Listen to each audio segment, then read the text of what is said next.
ಪ್ರಧಾನಿ ನರೇಂದ್ರ ಮೋದಿ ಮಹಿಳೆಯರ ಆರೋಗ್ಯಕ್ಕಾಗಿ ಸ್ವಸ್ಥ ನಾರಿ ಸಶಕ್ತ ಪರಿವಾರ್ ಅಭಿಯಾನ ಆರಂಭಿಸಿರುವ ಹಿನ್ನೆಲೆಯಲ್ಲಿ ಮೈಸೂರಿನಲ್ಲಿ ನಿನ್ನೆ ಮಹಿಳೆಯರಿಗೆ ಉಚಿತ ಆರೋಗ್ಯ ತಪಾಸಣೆ ಶಿಬಿರ ಹಮ್ಮಿಕೊಳ್ಳಲಾಗಿತ್ತು. ನಾರಾಯಣ ಹೃದಯಾಲಯ ಆಸ್ಪತ್ರೆ ವತಿಯಿಂದ ಮಹಿಳೆಯರು ಮತ್ತು ಮಕ್ಕಳಿಗಾಗಿ ಉಚಿತ ಹೃದಯ ಸಂಬಂಧಿ ಸೇರಿದಂತೆ ವಿವಿಧ ಆರೋಗ್ಯ ತಪಾಸಣೆ ನಡೆಸಿ ಅಗತ್ಯ ಸಲಹೆ ಸೂಚನೆ ನೀಡಲಾಯಿತು.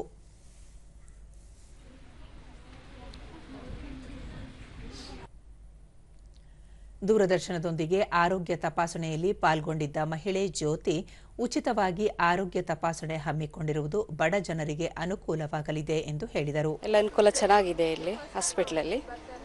ಮುಂದೆ ಎಲ್ಲ ಕಾಯಿಲೆಗಳಿಗೂ ಚೆನ್ನಾಗಿ ನೋಡ್ತಾರೆ. ಸೊ ಇಲ್ಲಿ ಇನ್ನೋರ್ವ ಮಹಿಳೆ ಸುವರ್ಣ, ಕೇಂದ್ರ ಸರ್ಕಾರ ಸ್ವಸ್ಥ ನಾರಿ ಸಶಕ್ತ ಪರಿವಾರ ಅಭಿಯಾನದ ಅಂಗವಾಗಿ ಮಹಿಳೆಯರು ಮತ್ತು ಮಕ್ಕಳ ಆರೋಗ್ಯ ಕಾಪಾಡಿಕೊಳ್ಳಲು ಅಭಿಯಾನ ಹಮ್ಮಿಕೊಂಡಿರುವುದು ಶ್ಲಾಘನೀಯ ಎಂದು ತಿಳಿಸಿದರು. ನಮ್ಗಳಿಗೆ ಯಾವುದು ಹೆಲ್ತ್ ಇದೆಲ್ಲ ಬಗ್ಗೆ ಹೇಳ್ತಾರೆ, ಎಲ್ಲ ತಿಳ್ಕೋಬಹುದು, ಎಲ್ಲ ಬಡವರಿಗೆಲ್ಲ ಉಪಕಾರ ಮಾಡ್ತಾ ಇದ್ದಾರೆ.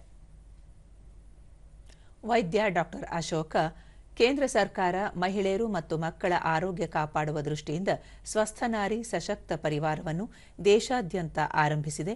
ಈ ಹಿನ್ನೆಲೆಯಲ್ಲಿ ಮೈಸೂರಿನಲ್ಲಿ ಹಮ್ಮಿಕೊಂಡಿದ್ದ ಆರೋಗ್ಯ ತಪಾಸಣೆಗೆ ಉತ್ತಮ ಪ್ರತಿಕ್ರಿಯೆ ದೊರೆತಿದೆ ಎಂದು ಹೇಳಿದರು. ಬೇಸಿಕ್ ಬಿಪಿ ಮತ್ತು heart checkup, ECG checkup and gynaecology consultation ಉಚಿತವಾಗಿ ಮಾಡಿದ್ದೀವಿ. ಪವನ್ ಕುಮಾರ್, ಮಹಿಳೆಯರು ಮತ್ತು ಮಕ್ಕಳ ಆರೋಗ್ಯ ಕಾಪಾಡಿಕೊಳ್ಳುವಲ್ಲಿ ಕೇಂದ್ರ ಸರ್ಕಾರ ಆರಂಭಿಸಿರುವ ಅಭಿಯಾನಕ್ಕೆ ಆಸ್ಪತ್ರೆಯು ಕೈಜೋಡಿಸಿ ಆರೋಗ್ಯ ತಪಾಸಣೆ ನಡೆಸಿತು ಎಂದು ತಿಳಿಸಿದರು.